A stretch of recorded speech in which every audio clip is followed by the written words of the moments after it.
और मैं उन्हें अनंत जीवन देता हूँ, और वे कभी नाश नहीं होंगी, और कोई उन्हें मेरे हाथ से छीन न लेगा।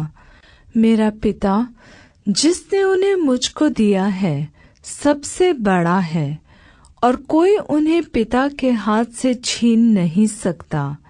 मैं और पिता एक हैं।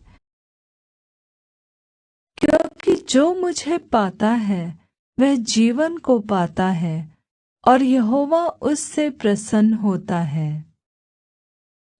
अब परमेश्वर जो सारे अनुग्रह का दाता है, जिसने तुम्हें मसीह में अपनी अनंत महिमा के लिए बुलाया, तुम्हारे थोड़ी देर तक दुख उठाने के बाद आप ही तुम्हें सिद्ध और स्थिर और बलवंत करे।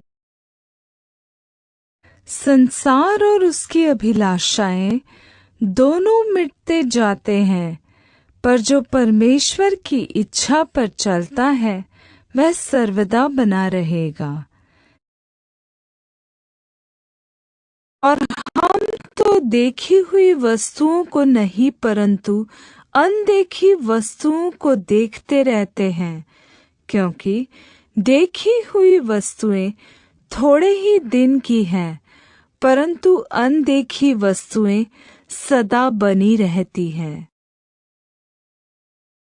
और वह गवाही यह है कि परमेश्वर ने हमें अनंत जीवन दिया है, और यह जीवन उसके पुत्र में है।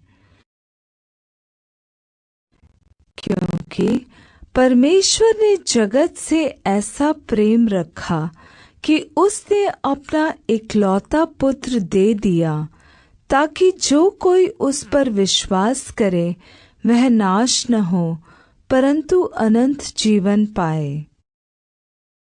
क्योंकि हमारा पल भर का हल्का सा क्लेश हमारे लिए बहुत ही महत्वपूर्ण और अनंत महिमा उत्पन्न करता जाता है। और मैंने तुम्हें जो परमेश्वर के पुत्र के नाम पर विश्वास करते हो इसलिए लिखा है कि तुम जानो कि अनंत जीवन तुम्हारा है। मैंने तुम्हें जो परमेश्वर के पुत्र के नाम पर विश्वास करते हो इसलिए लिखा है कि तुम जानो कि अनंत जीवन तुम्हारा है। हे परमेश्वर, मुझे जांच कर जान ले, मुझे परख कर मेरी चिंताओं को जान ले, और देख कि मुझ में कोई बुरी चाल है कि नहीं, और अनंत के मार्ग में मेरी अगुआई कर। हे परमेश्वर, मुझे जांच कर जान ले, मुझे परख कर मेरी चिंताओं को जान ले, और देख कि मुझ में कोई बुरी चाल है कि नहीं, और अनंत के मार्ग में मेरी अगुआई कर। और अनंत जीवन यह है कि वे तुझ एकमात्र सच्चे परमेश्वर को और यीशु मसीह को जिसे तूने भेजा है जाने। क्योंकि पाप की मजदूरी तो मृत्यु है, परंतु परमेश्वर का वरदान हमारे प्रभु मसीह यीशु में अनंत जीवन है। फिर मैंने सिंहासन में से किसी को ऊंचे शब्द से यह कहते हुए सुना, देख, परमेश्वर का डेरा मनुष्यों के बीच में है। वह उनके साथ डेरा करेगा और वे उसके लोग होंगे, और परमेश्वर आप उनके साथ रहेगा और उनका परमेश्वर होगा। और वह उनकी आँखों से सब आंसू पोंछ डालेगा, और इसके बाद मृत्यु न रहेगी, और न शोक, न विलाप, न पीड़ा रहेगी। पहली बातें जाती रही। और विश्वास की अच्छी कुश्ती लड़, और उस अनंत जीवन को धर ले जिसके लिए तू बुलाया गया और बहुत गवाहों के सामने अच्छा अंगीकार किया था। सकेत फाटक से प्रवेश करो, क्योंकि चौड़ा है वह फाटक और सरल है वह मार्ग जो विनाश की ओर ले जाता है, और बहुत सारे लोग हैं जो उससे प्रवेश करते हैं। क्योंकि सकरा है वह फाटक और कठिन है वह मार्ग जो जीवन को पहुंचाता है, और थोड़े हैं जो उसे पाते हैं। क्योंकि मैं समझता हूँ कि इस समय के दुख और क्लेश उस महिमा के सामने जो हम पर प्रकट होने वाली है कुछ भी नहीं है। क्योंकि यदि व्यवस्था वाले वारिस हैं तो विश्वास व्यर्थ और प्रतिज्ञा निष्फल ठहरी।